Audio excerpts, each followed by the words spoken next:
السلام علیکم ورحمۃ اللہ وبرکاتہ۔ بسم اللہ الرحمن الرحیم۔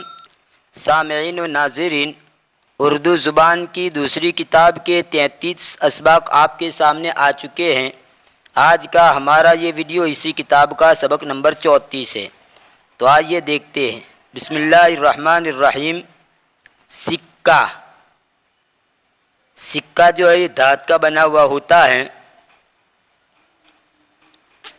دھات کے ہم وزن ٹکڑے جن پر کسی حاکم یا بادشاہ کے نام کا تھپا ہوتا ہے وہ سکے کہلاتے ہیں۔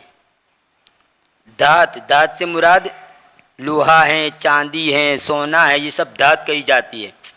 تو دھات کے ہم وزن ٹکڑے جن پر کسی حاکم یا بادشاہ کے نام کا تھپا ہوتا ہے وہ سکے کہلاتے ہیں۔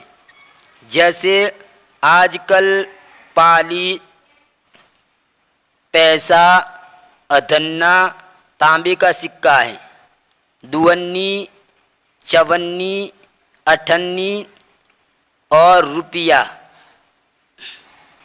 چاندی کا، اشرفی سونے کی۔ چاندی کا سکہ اس کو درہم بھی کہا جاتا ہے، دونی، چونی، اٹھنی، اور روپیہ جو ہوتا ہے چاندی کا، اور اشرفی جو ہوتی ہے وہ سونے کی ہوتی ہے۔ آپ اس تصویر کے اندر دیکھ سکتے ہیں، یہ 10 پیسے، 20 پیسے وغیرہ یہ سب آپ دیکھ لیں، اس کے اوپر لکھا ہوا ہے کہ کس زمانے میں کون سا، مطلب یہ ہر زمانے کے اندر، ابھی تو یہ نکل گیا 10 پیسے، 20 پیسے، 25 پیسے، وہ سب نکل گئے، لیکن پہلے زمانے کے اندر شروع کے اندر یہ اس طرح کے مطلب سکے چلتے تھے۔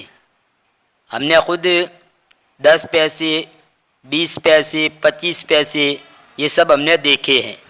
تو آپ اس تصویر کے اندر دیکھ لیجئے، یہ سب سکے ہیں۔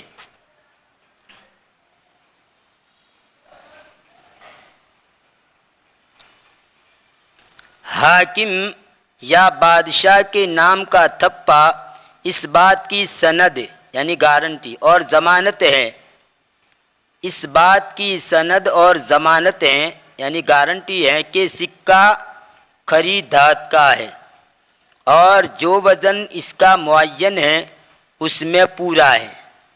جو لوگ کھوٹے سکے بناتے اور چلاتے ہیں وہ حاکم کے حکم سے سزا پاتے ہیں۔ جب یہ پکڑے جاتے ہیں تو ان کو سزا دی جاتی ہے۔ جو لوگ کھوٹے سکے بناتے اور چلاتے ہیں وہ حاکم کے حکم سے سزا پاتے ہیں۔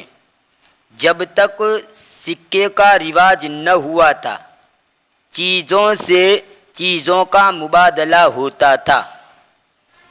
مجھے یاد پڑتا ہے غالباً مفتی تقی عثمانی صاحب کی کسی کتاب کے اندر میں نے دیکھا تھا کہ یہ سکوں کا رواج کس طرح شروع ہوا۔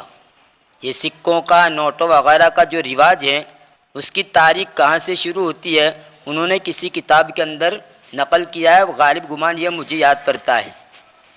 جب تک سکے کا رواج نہ ہوا تھا چیزوں سے چیزوں کا مبادلہ ہوتا تھا۔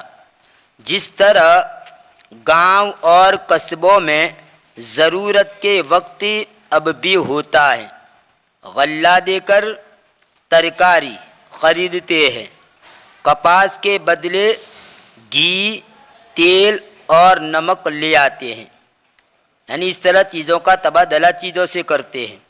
سکے کے بغیر روزمرہ کے چھوٹے موٹے لین دین تو ہو سکتے ہیں مگر بڑی تجارتوں کا چلن ممکن نہیں۔ خاص کر بڑے شہروں میں جہاں طرح طرح کے پیشے ہوتے ہیں یعنی دھندے ہوتے ہیں، کاروبار ہوتے ہیں، اس کی سکے کی سخت ضرورت ہے۔ اگر سکے کی چلن نہ رہے تو تم خیال کر سکتے ہو کہ سرکاری خزانے میں روپوں کے توروں یعنی ٹھیلے، روپے کے توروں کے بجائے کیا ہو، ہر قسم کا غلہ، میوے، ترکاریاں، ہر جنس کے چوپائے، ہر طرح کے اسباب، اور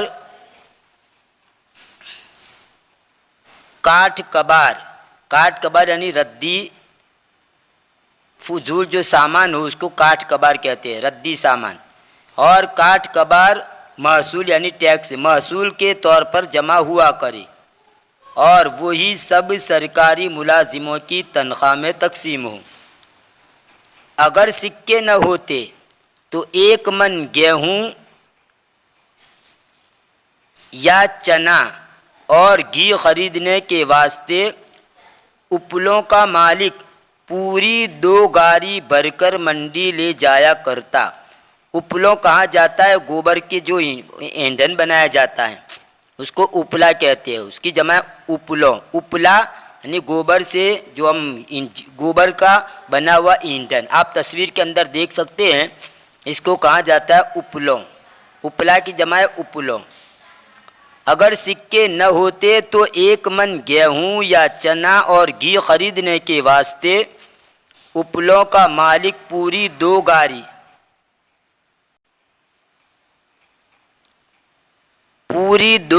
بھر کر منڈی لے جایا کرتا۔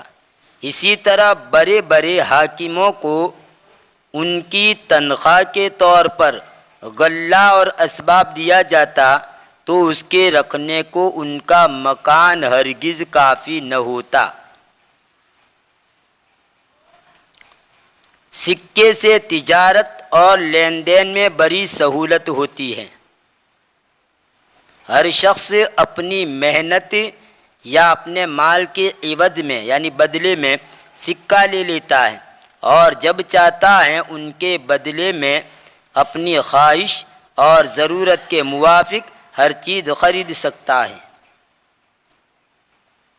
دھات اور سب چیزوں سے زیادہ مضبوط اور وزنی ہوتی ہے۔